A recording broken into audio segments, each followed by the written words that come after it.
He claimed that his films were awful and referred to him as an actor's nemesis. Robert Duvall rejected millions of dollars to avoid this Hollywood titan because he hated him so much. Even John Wayne had to intervene to end their acrimonious fight, since it had become that severe. Duvall's reaction to the question of whether he would work with him again was harsh. "Never. If I never do, it doesn't matter to me."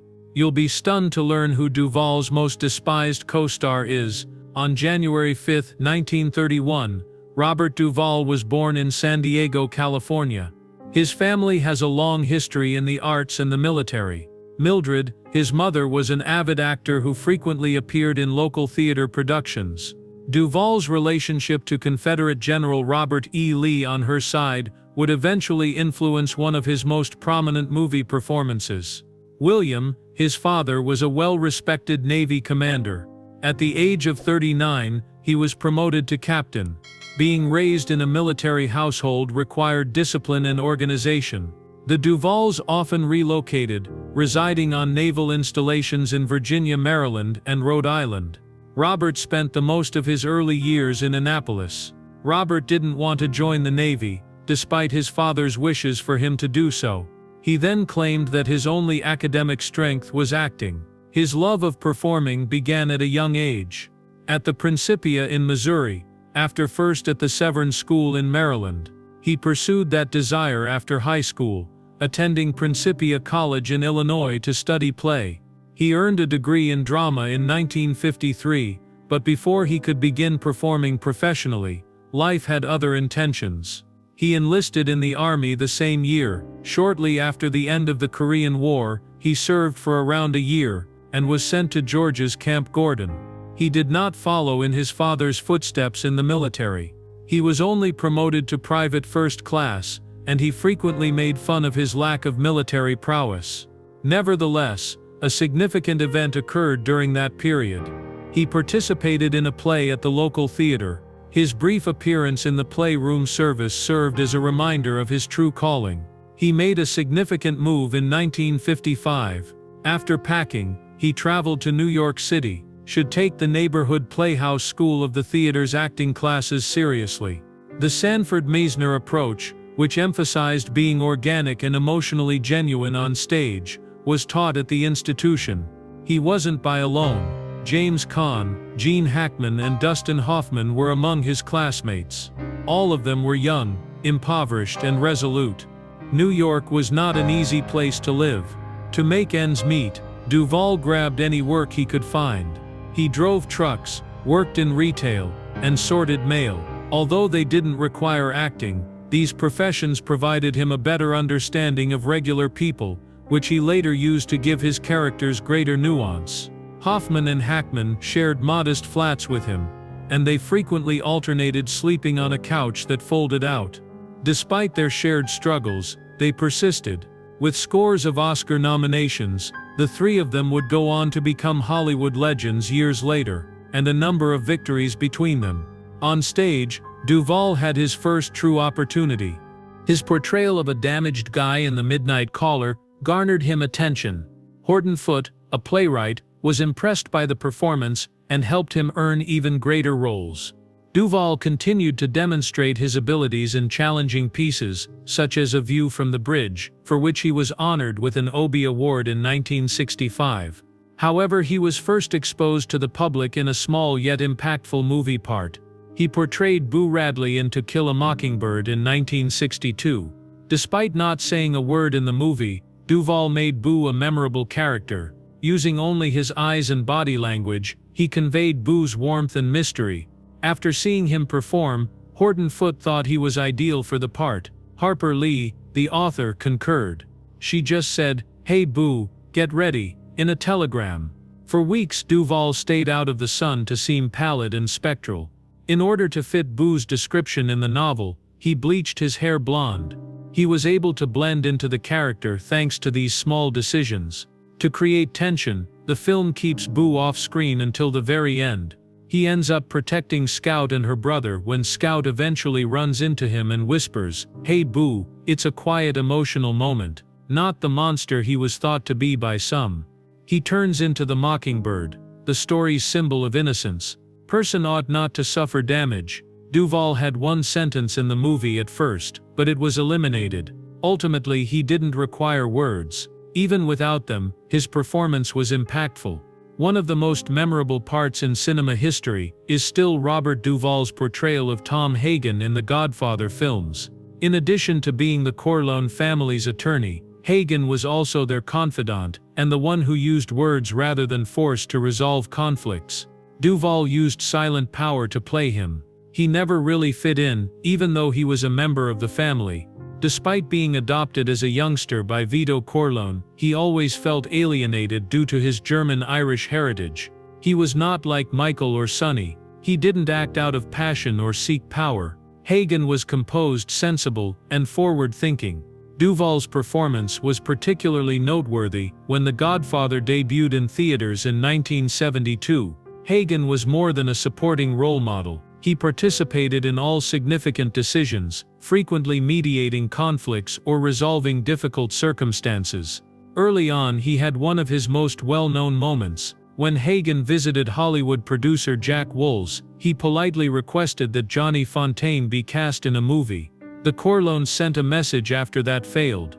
When Wolz awoke, the head of his beloved horse was in bed with him. Although Hagen did not issue the threat, he ensured that the message was received.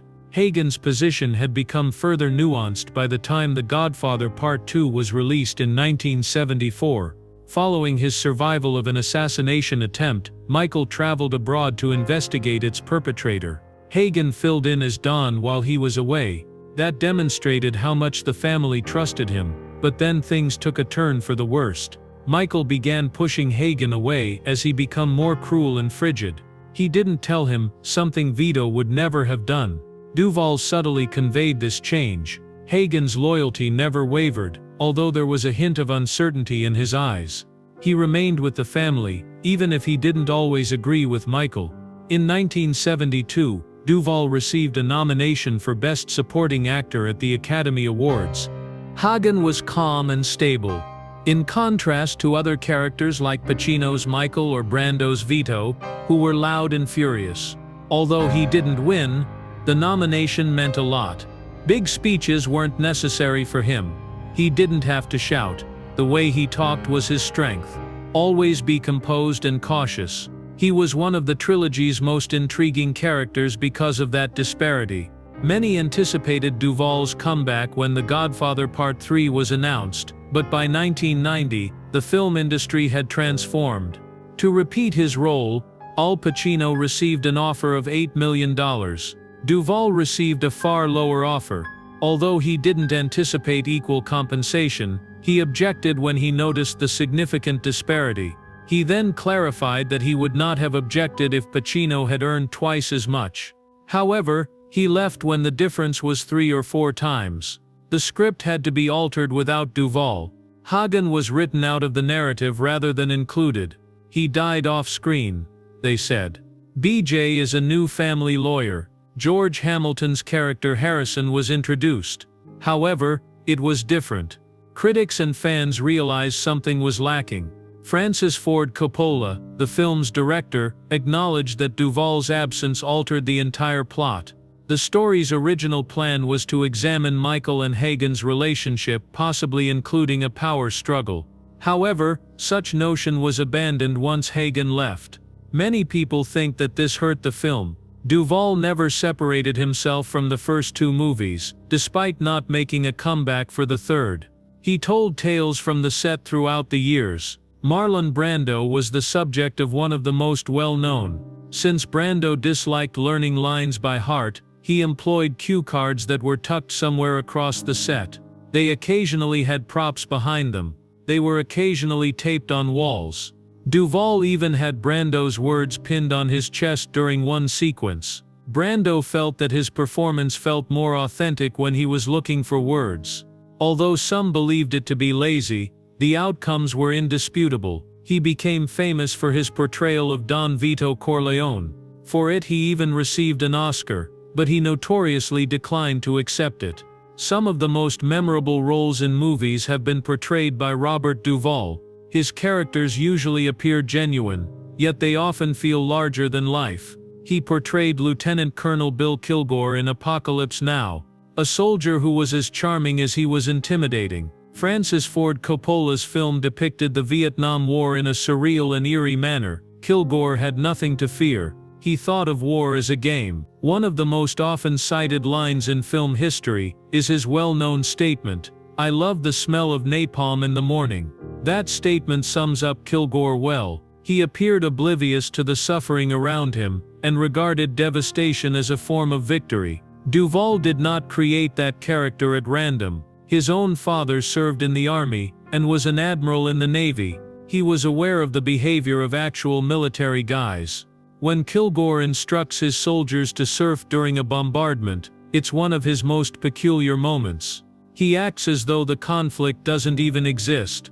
Wagner's Ride of the Valkyries exploding as bombs fall is another well-known helicopter scenario. Among the most memorable scenes ever captured on camera, there weren't many sequences with Duvall. However, every moment he was on film was significant. He contributed to the iconic status of Apocalypse Now and was awarded a Golden Globe. He portrayed a totally different sort of soldier in The Great Santini that same year. He was Lieutenant Colonel Wilbur Bull Meacham this time, a fierce Marine pilot who was nasty at home but proud in the air. Rather of treating his family as a bunch of loved ones, he handled them like a squad. Ben, his son, received the worst of it. Meacham and Ben play basketball in a distressing setting. Meacham is upset when Ben eventually prevails. Rather than feeling proud, he becomes irate. But Duvall did not paint Meacham as a straightforward villain. Even though he didn't know how to express affection, he discovered little instances in which the character demonstrated his concern. Critics took note. They claimed that Meacham was more humanized by Duvall than he was in the first book. The film examined pride, masculinity, and the harm that comes from having too much power. Meacham ultimately makes an effort to mend his relationship with his family, but it is already too late. Duvall's performance earned him an Oscar nomination. A few years later, in Tender Mercies, he delivered one of his most poignant and kind performances. He portrayed a washed-up country musician named Max Sledge, who had nearly lost everything due to booze. As he attempted to start again in a small Texas town, the film chronicled his lonely journey. He fell in love and began to transform after meeting a widow and her son. In order to be ready, Duvall traversed Texas and observed how people lived and communicated.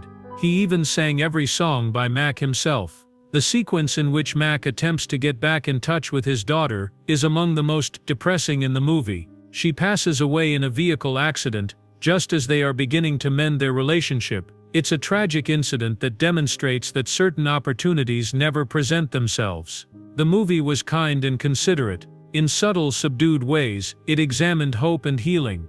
This was one of his most intimate parts, according to Duvall. He performed in a modest note, letting his pauses and little glances speak for themselves. It earned him an Oscar. Despite its lackluster financial performance, the picture gained popularity due to its depth and honesty. A few years later, Duvall gave The Apostle his all. This was no ordinary acting role. He had this dream. He directed the movie, created the screenplay, and covered the majority of the costs himself. He had faith in the story, but no studio wanted to produce it. He portrayed Sonny Dewey, a Pentecostal pastor who motivates others despite struggling with ego and anger. Sonny baptizes himself and attempts to start over in a tiny Louisiana hamlet after he violently beats a guy. Only 7 weeks were needed to shoot the film. There were many of actual churchgoers among the extras. That made the scenes seem more authentic, not acted out. Sonny was difficult and nice. He uses only patience and preaching to win over a racist construction worker in one of the movie's best scenes. It demonstrated his inconsistencies as well as his strength. Duvall never allowed the part to appear in a cartoon. He maintained its grounding. His efforts were successful.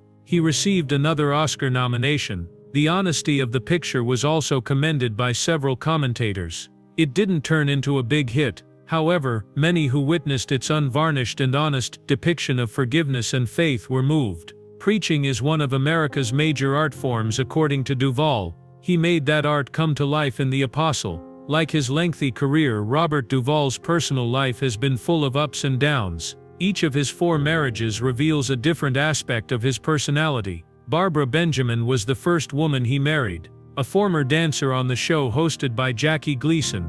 He was filming To Kill a Mockingbird when they first met in the early 1960s. Barbara had 2 kids from a previous relationship, Nancy and Susan, when they were married in 1964. At the time, Duvall was still figuring things out in Hollywood, but movies like The Godfather quickly launched his career. Success came from fame. However, it also brought pressure. In 1975, their marriage came to an end. Although he doesn't discuss those years much, they were a period of personal development. Many years later, in 2019, Barbara died in New York City. Duvall remarried in 1982, 7 years after the first divorce, to actress Gail Youngs. Jim Youngs, Robin Young, and John Savage were among the many actors in her family. On Tender Mercies, the 2 collaborated, the movie for which Duvall received an Academy Award.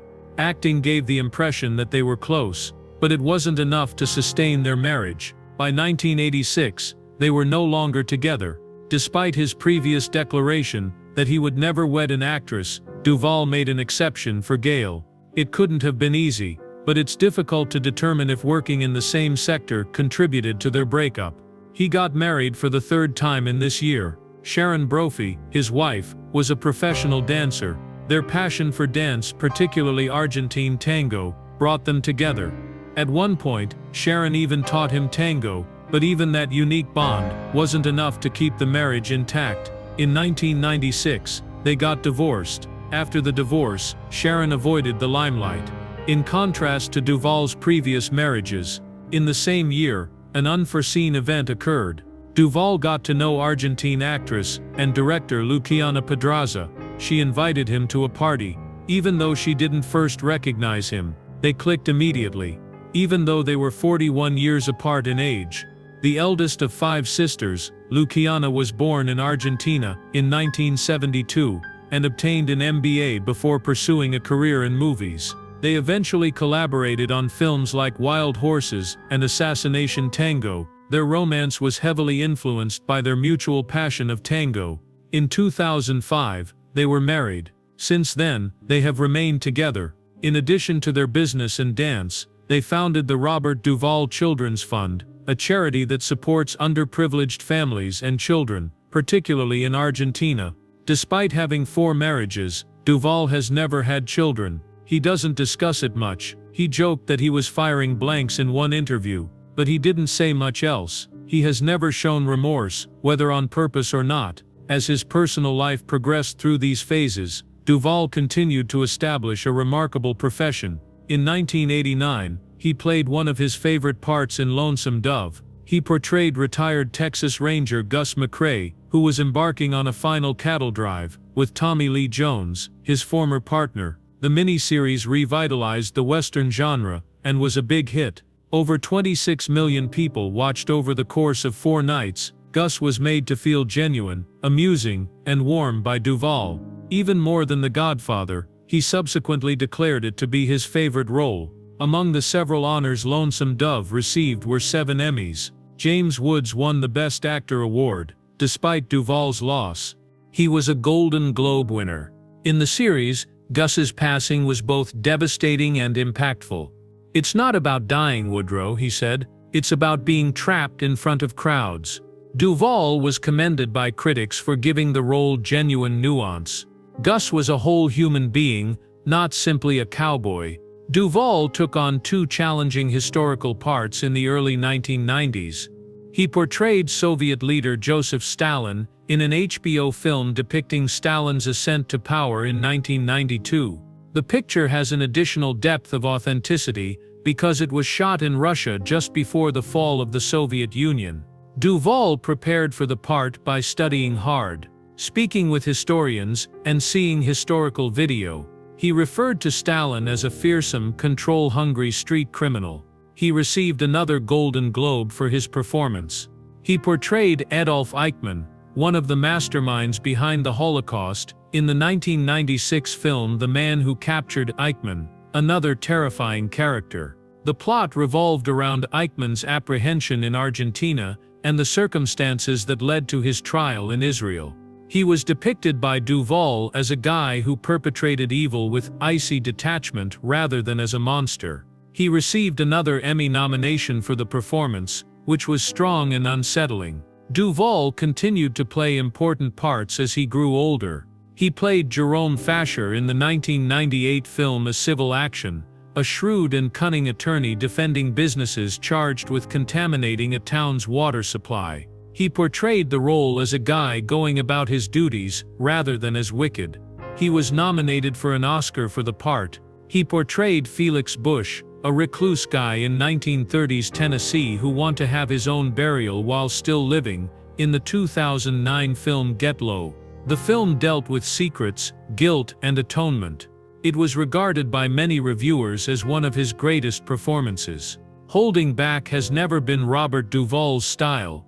In addition to his forthright demeanor and powerful performances, he is well known for voicing his opinions, particularly against other members of the film business.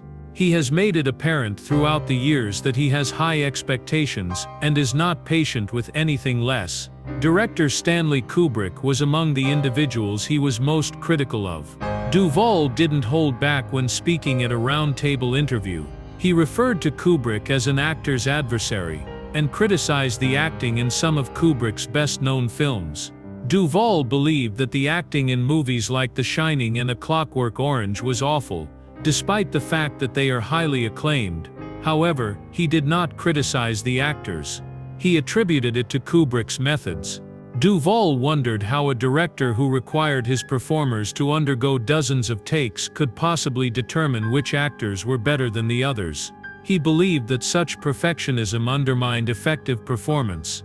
Duvall wasn't limited to criticizing former filmmakers. He was also critical of contemporary ones. Duvall feigned not to recognize David Fincher when he was discussed at the same roundtable. He mentioned down a position in Seven after realizing who they were referring to. He said that he had no idea why he had passed on the part, but acknowledged that perhaps, even if just instinctively, Fincher's approach turned him off. He also talked about how difficult it was to work with director Henry Hathaway on True Grit. They did not get along, Duvall stated bluntly. He merely mentioned that Hathaway's forceful directorial technique conflicted with his own method acting experience. Without going into much further detail, things became so heated at one point that John Wayne intervened and told Duvall to back out or risk being punched. The scene was obviously anything but tranquil. Duvall gained a reputation for being challenging over his career, but he had a very good justification for it. He said that the greatest filmmakers, including Ulu Grossbard, Francis Ford Coppola, and George Lucas, never had an issue with him. Only directors he didn't respect caused him problems. He didn't conceal his annoyance if he didn't think they were good enough. Things occasionally became tricky, even with directors he liked. Despite his admiration for Coppola, he declined The Godfather Part 3 because of a compensation issue.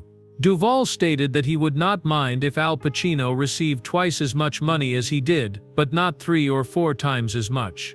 Additionally, he made a joke about how Coppola came to his house to discuss the picture, but was more interested in a crab cake dish that Duvall's mother cooked than in whether Duvall would return to the project. Things got off to a great start with Steven Spielberg.